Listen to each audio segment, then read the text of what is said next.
Steve and Jill here. Good day. Welcome to the Land Academy Show, entertaining land investment talk. I'm Steve and Jack Butella. And I'm Jill DeWitt, broadcasting from sunny Southern California. Today, Jill and I talk about the 5 best places to sell land online. I wonder how different our lists are going to be. I wonder too. I do know this for sure. Ready. They've changed over the years, the places to sell land, and they'll change over the next few years. You know, just like everything. Yeah. That I swear that's like the number one thing that's on my mind all the time is that whatever it is, it's going to change tomorrow. And if you can't roll with the punches, I don't care what business you're in, you're not going to make it. You know, I ask myself that all the time, like, am I changing enough? I am. My hair's darker. Am I changing enough? Am I eating too much? Am I changing? Am I exercising well, enough? I don't know. Am I wearing the same shirt too? Am I changing enough? That's good. Am I drinking too much? You do have 10 of these, it's an so it's endless okay. list of. I wonder if this is going to be okay. I think Are we doing enough deals? Do you do this, Todd? No. You I don't? No, I do not have this conversation with myself. I do it all the time. That's a good thing. Before we get into it, let's take a question posted by one of our members on the landinvestors.com online community. It's free, and I'll tell you this. There's a lot of questions in there, so any numbers in for us. All right. So be ready? I'm going to answer. We should answer them as we go. Okay, all right. Stephen K. asks, I'm gearing up to mail to lots with mobile homes, but I need to nail down how to price, as information I've heard on podcasts and Thursday online meetings has left me with some holes and in knowledge of that. So number 1, if the home is newer, do you add value to the lot? I know 1976 and older cannot be financed through HUD, so generally they are without value. But if newer, I would think most owners expect a value to be given that includes the home. Like with every single mailer, and this is no exception, you can't please everybody. Like throwing a hook in the water, you can't expect the lure that you're going to use is going to work on every single type of fish. Right. So while you're fishing for bass, with the lure or whatever bait you're using, there's a lot of other fish down there that are just going to swim right by. Here's how I mail mobile homes, and I say it right in the mailer. We would like to buy your property, your mobile home lot, and the price is for the real estate, the land. So our data set doesn't include how great or not great the actual mobile home itself is or the age, so which is true. Mm-hmm. We don't have mobile home data. It's personal property. It's not real data, real property. So I very simply explain to them in 1 or 2 sentences that this is an offer to buy the land. It's shocking the response that you're going to get. Go ahead, Joe. Number 2, do you price an infill lot like 10 to 12.5% of what builders are selling new homes for, even though utilities are typically already in? So if it's an infill lot for mobile homes, and I think that's what you're asking, right? That's about right. Mm-hmm. We try to, for example, in Arizona, the mobile home properties that we buy are between $5,000 and $10,000, which I think is a generous offer. We probably could get away with paying less, right. But it's based on the new replacement cost sale price that we know we can get. Thank you. 3, does the lot size and whether located in a park where the lots are not leased have a big impact? Yeah, massive impact. In fact, I've never sent a mailer and not sure I will anytime soon for owned separate APN properties in a mobile home park. There's a chance we could do that, but that's not how we do it. There's enough to go around where we do this to send mailers on like neighborhoods of mobile homes. 4, does title elimination and how that may impact assessed value have any bearing in the offers and negotiations? I don't know what that means. Do you? Title elimination? And how that may impact the assessed value. If titles... You mean the title of the mobile home itself? Maybe. I'm not sure what that means. At least we're both failing here. Exactly. This would be a great thing. If we're not getting number 4, we got all the other ones. We're not getting number 4. Bring it up on Thursday and we'll address it. That's perfect. 5, since House Academy is also using a simple 1-page purchase agreement. It's a 2-page offer thing that goes out, campaign, but it's a 1-page offer purchase agreement contract. I would also guess, is it the same thing being used for mobiles? It's a 2-page, like Jill just alluded Yeah. to. It's a 2-page mailer. Yeah. The first page is kind of a cover letter that says, bang. It says, "Hey, Mrs. Jones, we would like to buy your property for $8,000 Right. or whatever. And we got your name as a matter of public record. Here's who we are. Here's who we are." And then the second page is an actual purchase agreement. So does that, for House Academy, Land Academy, mobiles, and even apartments, it's all the same. The content of that cover letter is different. Like I said, you got to tailor some stuff for mobile homes. Yep. I was going to say, too, I've noticed some one-pagers coming in, and I'm not feeling it. And how I notice it is I'm getting them in the mail for people to buy our properties. And it just doesn't have the same effect. It's just a purchase agreement. And I swear it takes some of the professionalism and some of the explanation out of it by not doing that first nice introductory with your address on it, maybe a letterhead, and it's signed like, "Hi, here's who I am. Here's how to find me.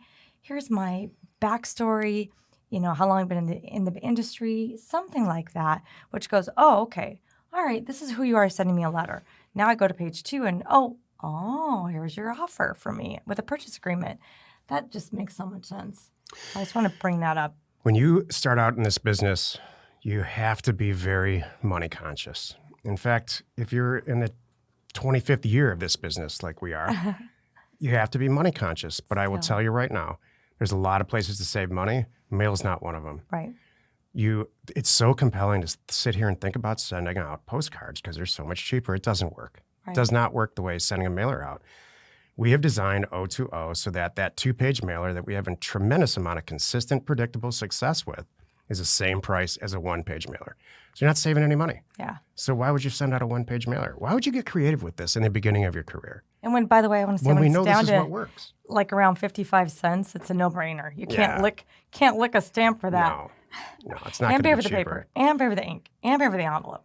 No way. The reason we can do this so cheap is because we have a bulk mail license and a tremendous amount of staff and all kinds of money coming in for doing real estate deals. So take advantage of it. These 1-page mailers are either because people are lazy or they're using a printer or they're learning from somewhere else and it's trying to save money. Trying to save a nickel. And saving money on a mail or data will end your career. I mean, it's smart, but save the mail with the right company that's doing exactly what you need. I hope we're saying the same thing. You know what you shouldn't skimp on? Jewelry. That's another thing. I thought you were going to say, there's 9 other things I thought you were going to say. How much you think I was going to say? Like, I don't know, like education or... no, I'm getting right to that. Cut to the chase. That's actually true. There's a big difference between full-cut diamonds and like diamond chips that you would find like at Sears or something like that. And I'm not knocking Sears. You're going to get your value back. I love Sears. I'm a frequent flyer there. I'm just not the best place to buy jewelry. That's all. Thank you. Today's topic is not jewelry. Today's topic, the 5 best places online to sell your land. This is the meat of the show. Take it away, Jill. Oh, I get to go first? Yeah, because I think that I haven't seen your list, but I'm guessing ours are different. Okay. And yes, I did write it down. I totally have a list here. So, all right. So here's what I think of the 5. And like Stephen said, this has evolved from us doing this business in the last couple of years. And it's going to evolve even more. Again, I just thought of one right now that's not on my list, but we'll see if you bring it up. Yeah. So when I originally sat down, here's my first things. Number 1 is land selling sites. Well, only for rural vacant land. Go ahead. that's what I'm talking about. Oh, this is just for rural land. vacant land? Yes. And only if you do it right. Yes. Okay, go ahead. Thank you. Say, That wasn't on my list. Well, that's fine. This is my list. And you know what? I'm not going to your list. I might you if you keep that up.